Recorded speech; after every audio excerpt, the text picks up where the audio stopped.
कहते हैं प्यार अंधा होता है। और जो कहानी हम आज आपको बताने वाले हैं उसे सुनकर आप बिल्कुल इस पर यकीन करने लगेंगे कि हाँ, सही में प्यार अंधा ही होता है।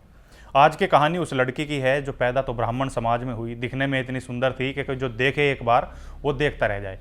अब उसके पिता ने उसकी शादी भी ब्राह्मण समाज में ही की, लेकिन नियति को कुछ और ही मंजूर था और कुछ गलतफहमियों के चलते उसके पति ने उसे तलाक दे दिया। और उसके बाद जो रास्ता उसने चुना या जो नियति जिस रास्ते पर उसको लेकर गई वो उसके पिता ने भी कभी सोची नहीं होगी। नमस्कार, मेरा नाम आकाश देशवाल और आप देख रहे हैं क्राइम पेट्रोल। ये बात है 90 के दशक की। इस दौरान बीहड़ के चंबलों में डाकुओं का राज हुआ करता था और डाकुओं का जो चंबल के आसपास के गांव थे उनमें खौफ ऐसा हुआ करता था कि लोग बाग भी घर से निकलने से पहले कई बार सोचते थे। वो ज़्यादातर अपने आप को घरों में कैद रखते थे। लेकिन एक जितने भी डाकू चंबल में हुए हैं या जितनी भी स्टोरी आप लोगों ने सुनी है, उन सभी स्टोरी में एक खास करके डाकुओं की एक कॉमन चीज़ जो ज़रूर मिलती है वो ये कि वो जो डाकू बने वो किसी ना किसी ऐसी वजह से डाकू बने कि जो समाज में वो सुधार करना चाहते थे या समाज ने उनके ऊपर अत्याचार किया और कानूनी रूप से उन्हें मदद नहीं मिली तो उन्होंने हथियार उठा लिए, वो बागी बन गए और वो डाकू बनने का रास्ता चुन बैठे। लेकिन बाद में हुआ वही जो सभी डाकुओं का हाल हुआ। लेकिन ऐसा नहीं है कि इसमें कुछ सिर्फ और सिर्फ आदमी ही थे, कुछ महिलाएं भी ऐसी रही हैं जिनको या तो ज़बरदस्ती गांव से उठाकर जंगल में पटक दिया गया या वो फिर बदले की भावना लेकर डाकू बन गई। लेकिन आज की कहानी जो हम आपको बताने वाले हैं वो एक ऐसी लड़की की है जो अपना प्यार पाने के लिए डाकू बन गई। मतलब उस लड़की को ऐसे शख्स से प्यार हो जाता है जो चंबल के भीड़ों का एक तरीके से उस समय पर राजा रहा। वो गांव में आता, लूटपाट करता। जब डाकू ऐसी हरकतें करते हैं, किसी गांव में आकर लूटपाट करते हैं, तो लोगों के बीच उनकी दहशत हो जाती है, वो उनका नाम लेने से भी डरते हैं। लेकिन ये लड़की, जब वो डाकू उसके गांव में बार बार लूटपाट की घटना को अंजाम देने आता था तो ये लड़की उसको दिल दे बैठी और उसके प्यार को पाने के लिए चंबल का रास्ता चुन लेती है और बन जाती है खूंखार महिला डाकू।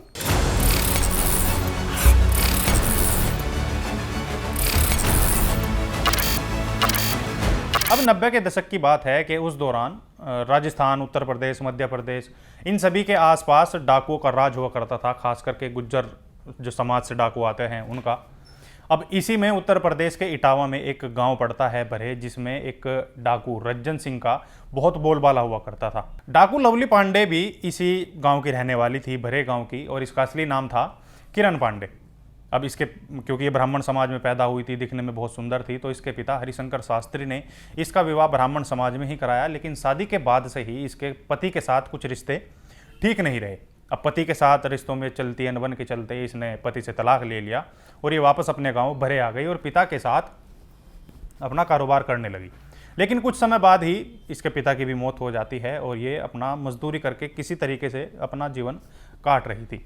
अब क्योंकि जवानी की उम्र थी, वो ऐसी उम्र में जब उसको एक किसी का साथ चाहिए होता है, तो उस उम्र में वो अकेली थी। तो वो एक तो पति की बेवफाई, दूसरा पिता की मौत के बाद से वो इतनी ज़्यादा टूट चुकी थी कि उसके जीवन की सारी उम्मीदें खत्म हो चुकी थी। वो बस किसी तरह से अपना समय काट रही थी। लेकिन जब ये सब कुछ उसके साथ हो रहा था, इसी बीच भरे गांव में डाकू रज्जन सिंह कभी भी आ धमकता और लूटपाट की घटनाओं को लगातार अंजाम दे रहा था। अब लवली पांडे, जब भी रज्जन सिंह डाकू गांव में आता तो लवली पांडे उसको देखा करती थी, यहाँ तक कि उसने धीरे धीरे किसी तरीके से रज्जन सिंह से बात करना शुरू कर दिया। अब दोनों की मुलाकातों के बाद वो समय आया जब इन दोनों के बीच नज़दीकियाँ बढ़ने लगी और डाकू रज्जन सिंह अक्सर रात को लवली पांडे से मिलने उसके घर पर आता था और सुबह तड़के ही, दिन निकलने से पहले ही वो वापस जंगल में लौट जाया करता था। लेकिन कहते हैं कि ये ज़्यादातर चोरी कभी किसी से छुपती नहीं है और ऐसा ही इसके साथ भी हुआ। किरण पांडे की जो डाकू रज्जन सिंह के साथ जो दोस्ती थी, जो नज़दीकियाँ थी, वो धीरे धीरे गांव वालों को पता लगती है और गांव वाले अब इस लड़की को लेकर बातें बनाना शुरू कर देते हैं। उन्हें ये बिल्कुल भी गवारा नहीं था कि कोई ब्राह्मण समाज की लड़की किसी डाकू के साथ, वो भी इतने नज़दीकी रिश्ते, तो वो उसको लेकर तरह तरह की बातें बनाने शुरू कर देते हैं, उस पर उंगली उठाना शुरू कर देते हैं। लवली पांडे कहीं ना कहीं ये जानती थी कि रज्जन सिंह का खौफ जो इस गांव में वो इतना ज़्यादा है कि चाहे कुछ भी हो जाए गांव वाले उसके खिलाफ मुंह नहीं खोलेंगे। लेकिन उसे कहीं ना कहीं इस बात का भी डर था कि अगर गांव वाले इस चीज़ को जानते हैं तो वो कहीं ना कहीं पुलिस में इसकी रिपोर्ट कर सकते हैं या इसको पकड़वाने के लिए कोई षड्यंत्र रच सकते हैं, क्योंकि गांव वालों को वो काफ़ी परेशान किया करता था। अब शुरुआत में तो जब लवली पांडे ने डाकू रज्जन सिंह को ये बात बताई तो डाकू रज्जन सिंह बहुत गुस्से में आया, उसने गांव को आग लगाने की बात कही, लेकिन लवली पांडे उसको समझा लेती है, उसको मना लेती है कि वो ऐसा ना करे और उसे एक मंदिर में ले जाकर उससे शादी करती है और फिर जंगल का रास्ता चुन लेती है। अब शादी करने के बाद लवली पांडे अपना भरे गांव छोड़कर वो जंगल में रहना शुरू कर देती है, धीरे धीरे जंगल के तौर तरीके सीखती है। और इसी दौरान डाकू रज्जन सिंह लवली पांडे को दास्यु सुंदरी कहकर बुलाने लगता है और उसे एक पद पर तैनात कर देता है। अब धीरे धीरे समय बीतता है, डाकू लवली सिंह के हाथों में गन थमा दी जाती है, उसको गोलियां चलाना सिखाया जाता है। अब धीरे धीरे जो बाकी डाकुओं के साथ और जो आसपास के गांव थे उनमें डकैती करने जब भी डाकू जाया करते थे तो उनमें लवली पांडे भी उनके साथ हुआ करती थी। तो कुल मिलाकर जो लवली पांडे है वो बिल्कुल एक तरीके से डाकू का रूप ले चुकी थी, वो एक खूंखार डाकू बन चुकी थी। अब जब भी डाकू रज्जन सिंह कोई लूटपाट की घटना को अंजाम देने जाता था तो डाकू लवली पांडे उसके साथ चला करती थी और आलम यह हो गया कि जितना खौफ डाकू रज्जन सिंह का रहता था उससे कहीं ज़्यादा लोगों में खौफ डाकू लवली पांडे का रहने लगा। अब 1998 के आसपास डाकू लवली पांडे का नाम बड़े डाकुओं में गिना जाने लगा था और फिर तारीख आती है 15 दिसंबर 1999। 15 दिसंबर को एक रिटायर्ड प्रिंसिपल रामस्वरूप शर्मा का किडनैप हो जाता है। दरअसल वो स्कूल से रिटायर हुए ही थे और सुबह सुबह रोज मॉर्निंग वॉक पर जाया करते थे। अब 15 तारीख को भी वो अपने रूटीन को फॉलो कर रहे थे और मॉर्निंग वॉक पर निकले, लेकिन वो शाम तक घर नहीं लौटे।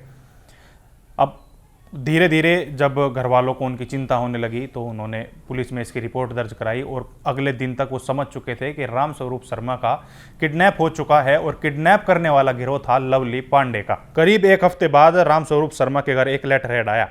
ये खत बाकायदा प्रिंटेड लेटर हेड पर था। इस लेटर हेड पर लवली पांडे का नाम और पता लिखा गया था, साथ ही इसमें 6 लाख की फिरौती की मांग की गई थी। रामस्वरूप शर्मा की अपने इलाके में एक खासा इज्जत थी, उनके अपहरण की खबर हर तरफ फैल गई और साथ ही इस लेटर हेड का जिक्र भी लोगों में चर्चा का विषय बन गया। अब रिटायर्ड प्रिंसिपल रामस्वरूप शर्मा चंबल के डाकुओं के कब्जे में थे, खासकर लवली पांडे ने उनको किडनैप कर लिया था और उसके बाद जो लेटर हेड पर अपना नाम और पता लिखकर जो इनके घर वालों को पहुंचाया गया था उसमें लिखा गया था कि माता रानी के भेंट के रूप में 6,51,101 रुपये भिजवाएं।